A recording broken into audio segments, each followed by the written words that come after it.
دو خبریں اس وقت زہر بحث ہیں پاکستان میں، اور ان پر بحث کیوں ہو رہی ہے؟ وہ اس لیے کہ سوشل میڈیا پر جب کچھ ایسی چیز آتی ہے جو کچھ عرصہ پہلے آئی ہوتی ہے اور پھر اس پر تبصرے ہوتے ہیں کہ یہ اس کے کانسیکوینس ہے، اس کے نتائج ہیں یا اس کا رد عمل ہے۔ ایک خبر ہے لاہور میں 3 پولیس اہلکاروں کو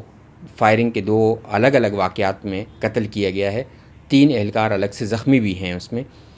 اس پہ مختلف قسم کے تبصرے ہو رہے ہیں، اور سب سے افسوسناک اس کا پہلو تو یہ ہے کہ وہاں پر لافنگ ریئیکٹ ہو رہے ہیں، یعنی انسانوں کے قتل پہ پولیس اہلکار ہیں، وہ پنجاب پولیس کے اہلکار ہیں، پنجاب پولیس پہ لوگوں کو بہت کنسرنز ہو سکتے ہیں، تحفظات ہو سکتے ہیں، غصہ ہو سکتا ہے کچھ کیسز میں، لیکن لافنگ ریئیکٹ ہو رہے ہیں۔ اس کا پس منظر آپ کو بتائیں گے کہ وہ کیا ہے۔ اور دوسرا، کراچی میں گرفتار جو پنکی نامی ایک ملزمہ تھی جن پر کوکین یا منشیات کی اسمگلنگ کے بڑے بڑے ان کے پہ الزامات عائد کیے گئے تھے، انمول پنکی، ان کو 3 مقدمات میں وہاں کی مقامی عدالت نے بری کر دیا ہے، ایکویٹ کر دیا ہے۔ جی ہاں، بری کیا ہے، صرف ضمانت نہیں دی، 3 مقدمات میں بری کیا ہے۔ اس کا پس منظر کیا ہے؟ تو یہ دونوں آج آپ سے اس کی تفصیلات شیئر کرتے ہیں کہ وجوہات کیا ہیں، کیونکہ سوشل میڈیا پہ ایک ہیڈ لائن آتی ہے یا ایک میم بن جاتی ہے یا ایک پوسٹر آ کے اس کا ہیڈ لائن ہوتی ہے، بس اندر تفصیل نہیں ہوتی۔ عام لوگ، عام جو پڑھنے والے ہیں، جن کی اتنی ڈیپتھ نہیں ہے، ان کی تفصیلات ان کو اتنی علم نہیں ہوتی، یا وہ تفصیلات میں جانا نہیں چاہتے، یا وہ بس سرسری دیکھ کے پھر وہ ایک ذہن بنا لیتے ہیں کہ ہاں اس طرح ہوا ہوگا۔ تو پاکستان میں اس طرح کی صورتحال، سوشل میڈیا کا یہ استعمال جو ہے یہ کافی حد تک جو ہے افسوسناک بھی ہے۔ تو ہم آپ کو پہلے اس کیس کی تفصیلات بتاتے ہیں کہ مبینہ منشیات اسمگلر جو ہیں، بلکہ انمول اور پنکی 3 مقدمات میں عدالت سے کیوں بری کی گئی ہیں۔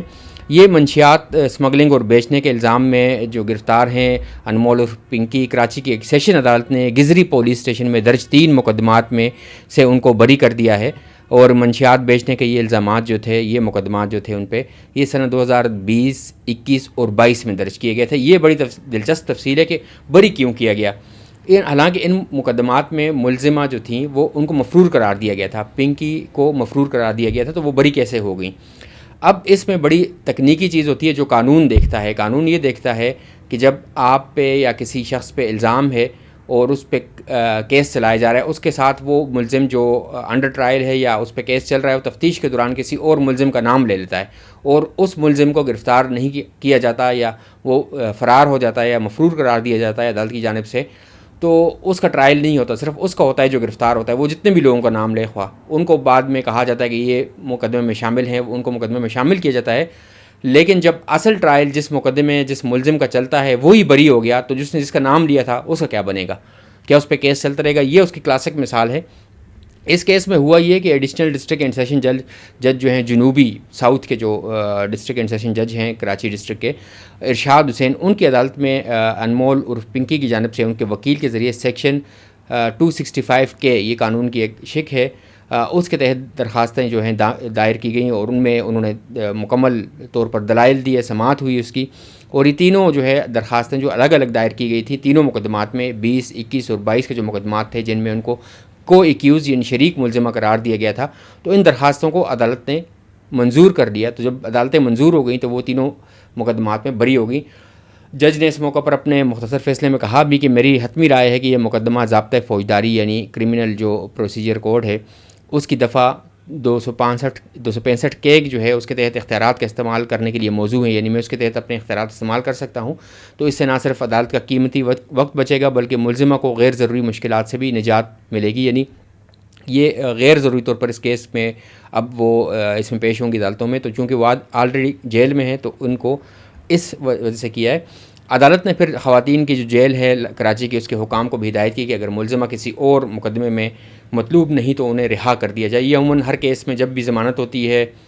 جب بھی کسی کو ایکوٹ کیا جاتا ہے، بری کیا جاتا ہے، تو جج ہر فیصلے میں یہ لکھتا ہے کہ اگر کسی اور کیس میں مطلوب نہیں۔ لیکن یہاں پر معاملہ مختلف ہے، جس طرح سوشل میڈیا پہ بتایا جا رہا ہے اس طرح نہیں ہے۔ یہاں پر یہ ہے کہ وہ جیل میں ہی رہیں گی۔ اس کی وجہ یہ ہے کہ عدالتوں میں اس وقت بھی ان کے خلاف تقریباً 1 درجن کے لگ بھگ مقدمات یا اس سے بھی زائد مقدمات جو ہیں وہ زیر سماعت ہیں۔ اب ان کے وکیل نے کہا کیا تھا؟ دلائل کے دوران ملزمہ کے وکیل نے عدالت کو یہ بتایا کہ شریک ملزمان جو ہیں ان کی بیانات کی بنیاد پر ان کو شامل کیا گیا تھا ان مقدمات میں، اور بعد میں وہ ملزمان خود ہی ان کو بھی عدالت نے بری کر دیا تھا، وہ ملزمان ہی بری ہو گئے۔ اب اس طرح اگر اس کو دیکھا جائے تو انہوں نے کہا کہ شریک ملزمان کی بریت جب اصل ملزم جو تھے وہی بری ہو گئے تو اس کے بعد اس ملزمہ یعنی پنکی کو سزا دینے یا اس کے خلاف کیس چلانے کا کوئی تک نہیں بنتی یا قانون میں یہ کوئی گنجائش نہیں ہے. تو عدالتی احکامات کے مطابق جو ہیں پنکی کا نام 2021 کے ایک مقدمے میں منشیات رکھنے کے الزام میں گرفتار 2 ملزمان نے لیا تھا. اس طرح 22 اور 21 کے مقدمے میں یا 22 کے مقدمے میں بھی یہ ہوا تھا. انہوں نے دعویٰ کیا تھا کہ ان کو یہ منشیات یعنی جو پولیس نے ملزمان پکڑے تھے انہوں نے یہ دعویٰ کیا کہ ان کو یہ منشیات فراہم کی تھیں پنکی نے. تو اس وقت پنکی کو مفرور قرار دیا کہ ان کو گرفتار نہیں کیا گیا تھا, وہ سندھ میں نہیں تھی یا پنجاب میں ہوں گی. تو اب یہ ہوا کہ اس میں جب وہ بری ہو گئے تو ان نے جن کے نام لیے تھا وہ تو بری ہونا ہی تھا, تو ان کے خلاف کیس ہی نہیں چلا اور یہ اس طرح بری ہو گئی. حالانکہ ابھی وہ گرفتار ہیں لیکن اس وقت وہ مفرور قرار دی گئی تھی. اب اس میں جو ہے کاؤنٹر ٹیررزم ڈپارٹمنٹ جو ہے CTD جو ہے یعنی محکمہ انسداد دہشت گردی, اس نے گزشتہ ماہ ایک ضمنی چارج شیٹ جمع کرائی تھی. ایک اور فرد جرم ضمنی چارج شیٹ جو ہے وہ چالان جس کو کہیں گے وہ عدالت میں جمع کرایا گیا تھا, جس میں کہا گیا تھا کہ پنکی کے خلاف جو ہے 1 درجن سے زائد مقدمات درج ہیں. اب اس میں وہ کرتے یہ ہیں کہ جی چونکہ ان پیسوں سے دہشت گردی بھی ہو سکتی ہے تو یہ بھی ہو سکتا ہے, وہ بھی اس طرح کے وہ کرتے ہیں. ان کو جو ہے یہ تو آپ کو پس منظر تو معلوم ہے, مئی 2026 میں جب گارڈن پولیس نے منشیات اور بغیر لائسنس کے اسلحہ رکھنے کے 2 مقدمات میں گرفتار کیا تھا, تو اس سے پہلے ہی بتایا گیا تھا ان کے خلاف بہت سے مقدمات ہیں یعنی پنکی کے خلاف. تو اس وقت یہ ایک تو ویڈیو آئی تھی جس طرح پولیس ان کو گرفتار کر رہی تھی, جس طرح وہ دروازہ کھول رہی تھی, وہ بعد میں ریلیز کی گئی تھی ویڈیو. وہ بڑی دلچسپ تھی, ایک فلیٹ میں سے جب ان کو گرفتار کیا گیا تھا, لیکن جب ان کو عدالت میں پیش کیا گیا تھا اور بغیر وہ ماسک پہنے اور جس طرح وہ جا رہی تھیں اور پھر اگلے دن جس طرح انہوں نے پھر میڈیا سے گفتگو کی, پھر انہوں نے الزامات عائد کیے, تو وہ اس لیے یہ ہائی لائٹ ہوا تھا یہ مسئلہ کہ اس وقت جو ہے وہ سوشل میڈیا پہ ان کی وہ ویڈیو وائرل ہو گئی جس میں ان کو ہتھکڑی نہیں لگائی گئی تھی اور اس پہ پھر تنقید شروع ہو گئی تھی. تو یہ وہ ہے کہ ہم آپ کے ساتھ شیئر کی یہ خبر کہ اس کا پس منظر یہ ہے, ان کی جو وہ ہے رہائی یا ان کی بریت کی وجہ یہ بنی ہے. اب دوسرے کیس کی بات کرتے ہیں, انسیڈنٹ کی بات کرتے ہیں جو لاہور میں گزشتہ شب پیش آئے اور بظاہر یہ ٹارگیٹڈ حملے تھے. پولیس کی جانب سے یہ کہا گیا کہ مبینہ طور پر بادامی باغ کے علاقے میں پہلے 2 پولیس اہلکاروں کو نشانہ بنایا گیا اور پھر ملتان روڈ پر یتیم خانہ چوک کے مقام پر ایک پولیس اہلکار کو فائرنگ کر کے قتل کیا گیا. تو ملزمان کی فائرنگ سے 3 اہلکار جو ہے وہ زخمی بھی ہوئے ہیں, یہ پولیس نے رات کو بتایا. اب بعد میں جب ان واقعے میں مرنے والے پولیس اہلکاروں کی شناخت ہوئی تو ان میں سے ایک سب انسپکٹر عاشق تھے اور ایک کانسٹیبل اسد کے طور پر ایک بندے کی شناخت ہوئی. تو عدیل جو ہیں ان کے بارے میں یہ کہا گیا کہ انہوں نے CTD میں ایک مطلوب ملزم تھے, ان کو اس وقت پولیس مقابلے میں مبینہ پولیس مقابلے میں قتل کیا تھا یا ہلاک کیا تھا. تو اس کے بعد سے ان کے بھائی نے ان کو دھمکیاں دی تھیں. اب پولیس حکام کا یہ کہنا ہے کہ ابتدائی تحقیقات کے مطابق پہلا مسلح جو حملہ ہے بادامی باغ کے علاقے میں ایک انتہائی خطرناک مجرم ریحان بٹ اور اس کے ساتھیوں نے کیا, اور یہ کہہ رہے ہیں کہ جی اس کے بعد وہ فرار ہو گئے فائرنگ کے بعد, اور یہ دونوں پولیس اہلکار شدید زخمی ہو گئے لیکن بعد ازاں زخموں کی تاب نہ لاتے ہوئے یہ جان سے چلے گئے. اب پولیس کا یہ دعویٰ ہے, یہ کہنا ہے ان کا کہ ریحان بٹ نے اپنے بھائی جو فیضان بٹ تھے ان کے قتل کا انتقام, کہتے ہیں بظاہر ان کے قتل کے انتقام میں یہ اقدام انہوں نے کیا, یہ جو حملہ انہوں نے کیا ہے لاہور میں پولیس پر. اور فیضان بٹ کو جو ہے مبینہ طور پر چند سال قبل محکمہ انسداد دہشت گردی یعنی CTD کے ساتھ ایک مقابلے میں ہلاک کیا گیا تھا. اس وقت جو ہے یہ سب انسپکٹر عدیل جو تھے یہ اس CTD ٹیم کا حصہ تھے جس نے فیضان بٹ کو مقابلے میں ہلاک کیا تھا. تو پولیس عہدیدار یہ کہتے ہیں کہ فیضان جو ہے بٹ مبینہ طور پر وہ تحریک طالبان پاکستان یعنی TTP جو کالعدم تنظیم پاکستان میں اس کے لیے کام کرتا تھا اور پولیس کے کچھ اہلکاروں کے قتل میں ملوث تھا, اس لیے جب اس کو گرفتار کیا گیا تو بعد میں وہ CTD کے مقابلے میں مارا گیا. اب عدیل جو ہیں جو انسپکٹر رات کو مارے گئے ہیں انہوں نے 2024 میں پولیس کے اعلیٰ حکام کو اس معاملے سے آگاہ کیا تھا کہ انہیں ریحان بٹ کی جانب سے جان سے مارنے کی دھمکیاں دی جا رہی ہیں, اور انہیں اس حوالے سے ایک مقدمہ بھی درج کیا تھا, ایک شکایت دی تھی پولیس اسٹیشن شفیق آباد میں اور ریحان بٹ کے خلاف FIR درج کی گئی تھی, جس میں عدیل نے الزام لگایا تھا کہ ریحان نے ان کو واٹس ایپ پر کال کی اور اس میں ان جان سے مارنے کی دھمکیاں دی, اور انہوں نے کہا کہ ریحان نے الزام لگایا کہ تم نے یعنی عدیل نے وہ CTD اس ٹیم کا حصہ تھے جس نے میرے بھائی یعنی فیضان کو ہلاک کیا, اور اس نے کہتے ہیں دھمکی دی, یہ FIR میں تھا کہ عدیل کا انجام یعنی تمہارا انجام بھی وہی ہوگا. تو یہ جو رات واقعہ ہوا ہے اس کے بعد جو سوشل میڈیا پہ ریئیکشن آیا ہے وہ بڑا المناک ہے، افسوسناک ہے کہ جس قسم کے حالات ہیں پاکستان میں کہ پولیس اہلکاروں کے مارے جانے پر لوگ جسٹیفائی کر رہے ہیں، لوگ وضاحتیں پیش کر رہے ہیں اور کہہ رہے ہیں کہ یہ چونکہ یہ ماورائے اقدام قتل کے اقدام کرتے ہیں، لوگوں کو مارتے ہیں، عدالتوں میں پیش نہیں کرتے، تو اس لیے ان کے ساتھ بھی ہوا ہے، ٹھیک ہوا ہے۔ یہ بڑا خوفناک ٹرینڈ ہے، اس پہ جو حکومت کو، اعلیٰ حکام کو، پولیس کے اعلیٰ حکام کو سوچنا چاہیے کہ خواہ سی ٹی ڈی ہو یا سی سی ڈی ہو یا پنجاب پولیس ہو یا کوئی بھی پولیس ہو، کسی بھی ملزم کو جو گرفتار کیا جاتا ہے تو اس کو عدالت میں پیش کر کے تفتیش کی جائے، چالان پیش کیا جائے، اس پہ الزامات ثابت کیے جائیں، عدالتوں سے اس کو سزا دلائی جائے، بجائے یہ کہ آپ اس طرح کے مقابلے کریں جس پہ سوال اٹھیں۔